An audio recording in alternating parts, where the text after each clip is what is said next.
What is up, everybody? I hope everyone had a nice weekend. It is week 2 of the NFL season that is wrapping up tonight with two Monday night games. The Tampa Bay Buccaneers playing Houston against the Texans, and the LA Chargers are taking on the Raiders in Las Vegas. We will talk about all of the week 2 matchups and do a full week 2 recap tomorrow once week 2 wraps up. But I wanted to jump on the pod today to talk about the state of the Minnesota Vikings. So, myself being a Vikings fan, I feel like this is the team I know best. And through 2 weeks, obviously, all the talk is about how bad JJ McCarthy has looked, how the offense has looked like ass.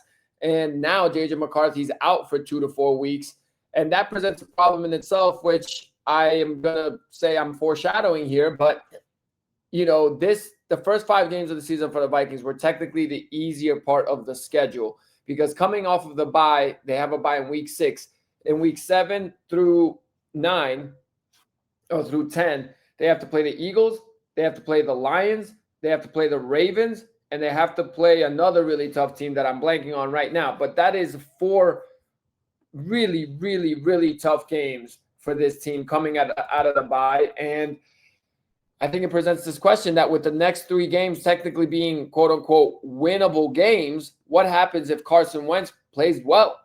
Because if Carson plays well and the Vikings win 2 or 3 of the next 3 games before the bye week, then are you bringing back JJ McCarthy? Because the fans and the media are going to say, why are you bringing back this rookie, essentially QB, when Carson Wentz has been leading to wins? So after the bye week, right now they have the Bengals at home without Joe Burrow. They play Pittsburgh and Cleveland, both are overseas. Then it's their bye week. Then they play at home against the Eagles, at the Chargers, at the Lions, and then at home against the Ravens. Those are the next 4 games out of the bye week. So again, Cincinnati, Pittsburgh, and Cleveland are first. Those 3 teams, if they go 2-1 with Carson Wentz and he runs the offense well, or even 3-0 and he runs the offense well, because this is, don't forget, a good roster. So if they get good QB play and they are 4-1 going into the bye week, are you now bringing back JJ McCarthy at home against the Philadelphia Eagles?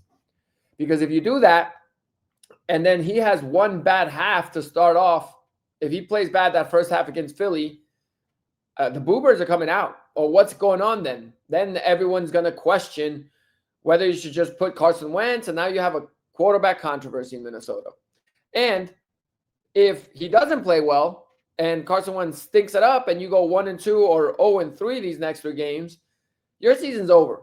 At least at that point, there's clarity moving forward that when JJ McCarthy's healthy again, he can get the whole season to kind of get that experience, that much needed experience. But at that point, you got to start wondering, all these vets on the team who, this team, had high expectations for themselves. Well, are they going to, kind of bank in the season? Because even if JJ McCarthy was playing well, you couldn't expect a essentially rookie quarterback to do really well in those 4 games coming out the bye week.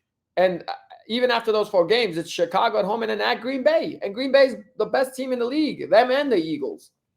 So it is just, it's dark right now in Minnesota. It's a tough time to be a Vikings fan. And the thing is, I will say this. It's not that I'm out on JJ McCarthy. Look, Kevin O'Connell is a top coach in the NFL.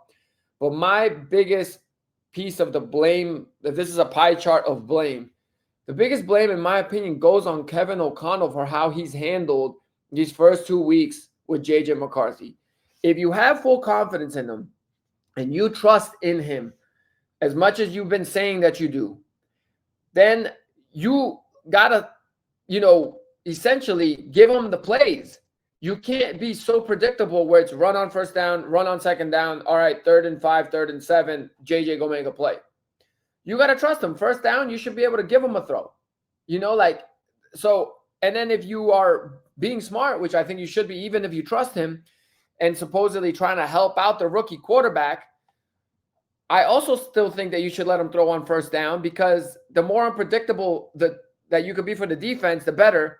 But also, where the mesh routes, the quick slants, the 3-step drop, ball needs to come out. And people are complaining that, well, McCarthy's holding on to the ball too long. Well, I want to ask those people, tell me on each play where the ball should be going. Because half of those routes the guys haven't even made their break yet, and they're covered. And I mean, he's made his mistakes. Look, I judge young quarterbacks based on what I call layups. I mean, Michael Penix Jr. missed a couple layups yesterday. Yes, he did. To me, that's a red flag. But JJ McCarthy missed his fair share of layups too. He had Naylor wide open, missed them. That's a layup. That's an NFL quarterback. Got to make that throw. And it's got to hit him in stride. That's a touchdown. That's a clear touchdown. He missed them. He missed Justin Jefferson on the comeback route where he left the ball short, and that's a missed layup. So missed layups, this is the thing I always said with Caleb Williams since last year.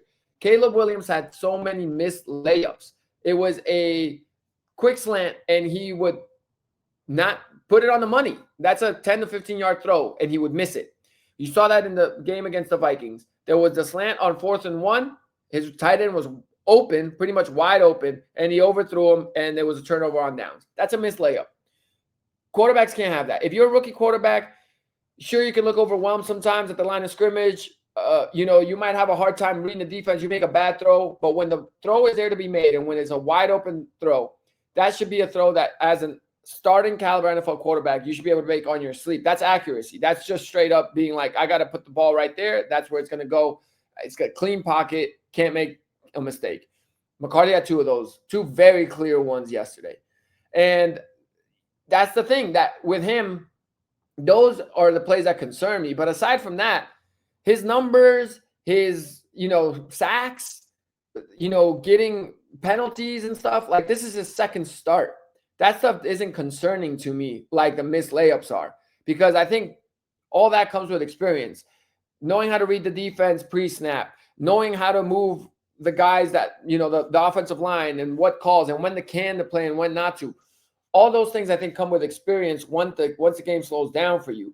But the one thing that should be second nature to you and that you can't make mistakes on is accuracy and getting the ball to a wide open guy. So again, those 2 plays for McCarthy were my biggest concerns. But aside from that, I just think Kevin O'Connell has by trying to protect him, in my opinion, has put him in worse situations. I mean, the play that I'm talking about with Naylor, that was a 3rd and 1. And McCarthy, you run, now it's 3rd and 1, and now it's one play all on the quarterback to make the play. And if he misses it, he just went 0 for 1 on that drive. The drive's over and he's gone. And you got to punt. And that's just the pressure that you're putting on. This is the play I'm talking about.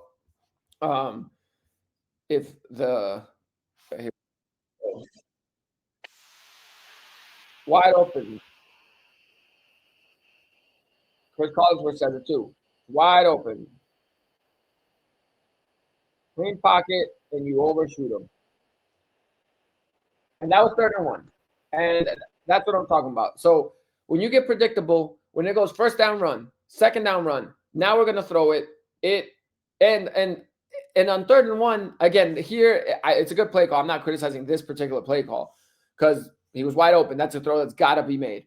But all I'm saying is in the first half, it was a very predictable offense. It didn't feel like last year's Sam Darnold offense where it was like quick strike, 20-yard, slant. Then you take a long ball. Then you go back to a quick play, quick TJ Hawkinson 5-yard turnaround. Like those things don't seem to be happening. They're not letting a flow happen on offense. And I think it's because they're protecting him. And again, then either you don't have the confidence in him, so you're protecting him. And if that's the case, then maybe you shouldn't have moved on to McCarthy. You should have kept Darnold. But I mean, from everything that you see coming out of the Vikings is to have full confidence in JJ McCarthy. Well, if you have full confidence in JJ McCarthy, then you got to let him play. Now, the offensive line to me last night was the biggest issue.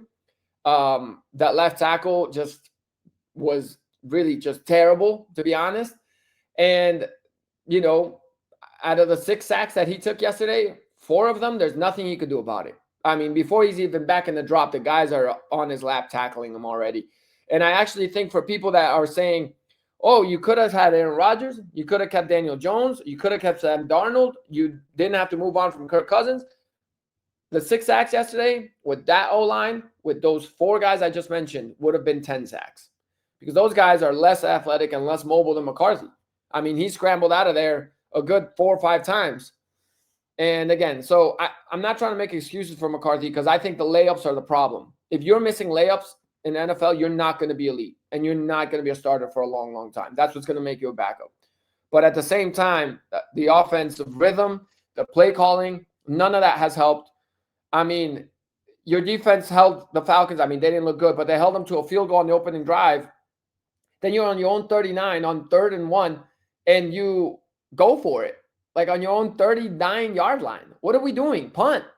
Yeah, that's fine. Like, yeah, you got off to a bad start. Well, that's making one thing turn worse. And the defense held the Falcons again to another field goal, so it was 6-0. But that's just bad coaching, in my opinion. And again, I'm not saying I know anything at all about football better than KOC, but those are just my observations. And also, I mean, then I said it yesterday while watching the game. He's going to get hurt like this because that offensive line isn't holding up, and they're not giving him quick plays. He's got to be back there waiting for long routes to develop. And again, the coaching just made no sense. And I'm not even criticizing this because it actually ended up working out when McCarthy found Justin Jefferson for a 50-yard reception to end the half. But it just was, why are we calling this? Like, it worked, but this is just, I'm trying to find that play right now. Where is it? Let me find it, because there's 12 seconds left in the half. You're backed up. Here it is. Okay. So let's take a look at this. Like, this is just weird coaching. First of all, it was 1st and 10. The Falcons have one timeout remaining. At this point, it's 9-3. You've had a terrible first half. The offense has not looked good. This is where I would expect you to not put your young quarterback in a bad decision to possibly get another turnover. So you've been protecting him all game, but now suddenly you want to put him in this situation. So the first play, the O-line didn't do anything, so they lose yardage. So they go to 2nd and 13. Now there's only 12 seconds left. I'm pretty sure that first down play was a scramble out of bounds or something. The clock stopped. 2nd and 13. It's already bad vibes going on. And you're backed up at your own 17-yard line. So really, you're like, no turnover. We're still a touchdown away from taking the lead. We get the ball after halftime. There's 12 seconds left. And now you're going to, again, a long play. Here it goes. Boom. Beautiful play. It worked.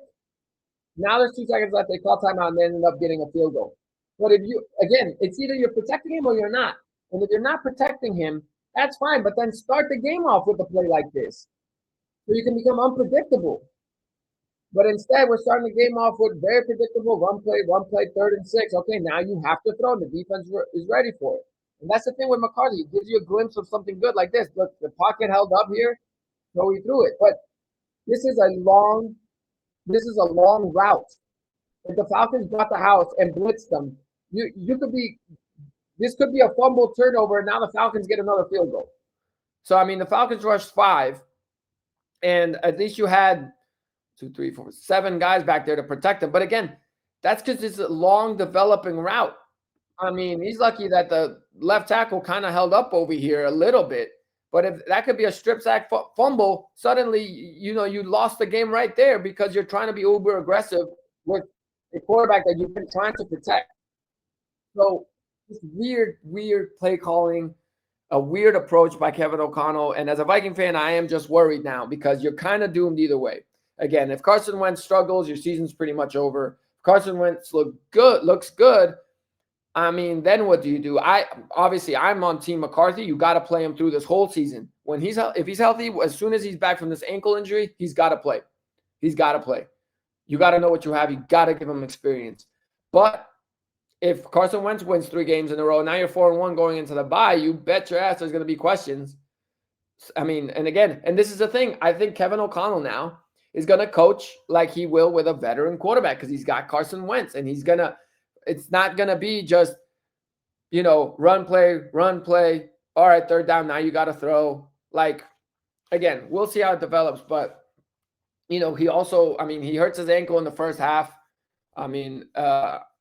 I'm not, making excuses for J.J. McCarthy because his ankle was injured. But, there was a stat I saw about him before the ankle injury and after the ankle injury. And there was just, there is a difference there. And again, 2 for 6. All right. So before the ankle injury, he was 9 for 15 for 122 yards and that pick. And the pick, Naylor slips and the ball wasn't placed perfectly, but Naylor slipping now caused the interception. And again, I'm not taking that one away from McCarthy, but technically that's a ball that's where a solid quarterback will put the ball there. So that's just, it happens. He was pressured 60% of the time in those first 15 throws, and he went 9 for 15, 122 yards. Then after the ankle injury, then that's when the short pass to just Jefferson goes where he dirted it. Then the overthrow to Naylor, which I don't care how bad your ankle is. The Naylor one's got to be completed. That's a layup. And then he had all the other turnovers. But before that, 9 for 15, 122. So, again, tough for the Vikings because I don't know where you go from here. This timing is really, really bad. And it just puts them in a tough situation. I don't even know what I want as a Vikings fan. Like, obviously, I want them to win. But I'm very worried that if they win now with Wentz, I don't know what they do because they got a veteran squad of, really good players with a good roster. And then if Wentz looks good and they win 3 in a row and it's the bye week, are you bringing McCarthy back now for playing at home against the Eagles? Because now there's even more pressure again because you're just protecting him and this is what happens. Now if you put him back against the Eagles and he starts off rough, 2 drives go 3 and out. Oh, man. U.S. Bank is going to want Wentz back in the building. And I kind of get it. But this is the tough part of putting a young rookie quarterback with a roster that's built to win now. And I feel bad for McCarthy because I do think he's been set up in some instances to not come through. Just like at the end of the half against the Bears, I don't know why they were making him throw. And he's come through when he has max protection, he comes through. But when the O-line gives in,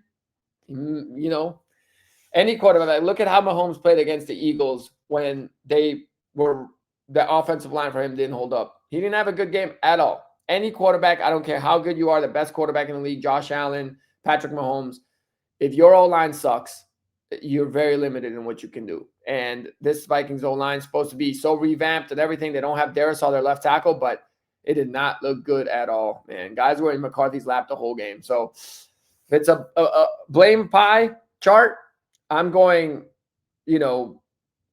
50% O'Connell because I think the play calling has not been good. You got to be doing 3-step drops, quick throws right away. And these routes are long developing routes, and you need to adjust. When you see your O-line, your left tackle can't hold up. All right, we need quicker routes. This ain't working. 50% on O'Connell. I'll put 30% on the offensive line and 20% on McCarthy for missing layups. Those layups hold heavy. That Naylor should have been a touchdown, that Naylor throw. And that changes the game. So, again, it is what it is, but I'm not out on McCarthy, but I think the whole team now is in a tough spot. We'll see how it goes moving forward. I'll come back on tomorrow. We'll recap week 2, but as a Vikings fan, just wanted to talk about the McCarthy and the whole situation and the tricky situation there. And I want them to win. I want them to be 4-1 going into the bye week, but I also want McCarthy to be given a fair shot to develop and make his mistakes, but it's going to be tough to give them that if they go 4-1 with Wentz and he looks good. So we'll see how it plays out and what happens here as we go along. And if they suck, I guess if they suck with Carson Wentz, I guess the silver lining will be that you'll see McCarthy back on that field. And then maybe it just showed that the offensive line was really bad, actually. So we'll see. We'll see how it plays out. I'll talk to y'all tomorrow.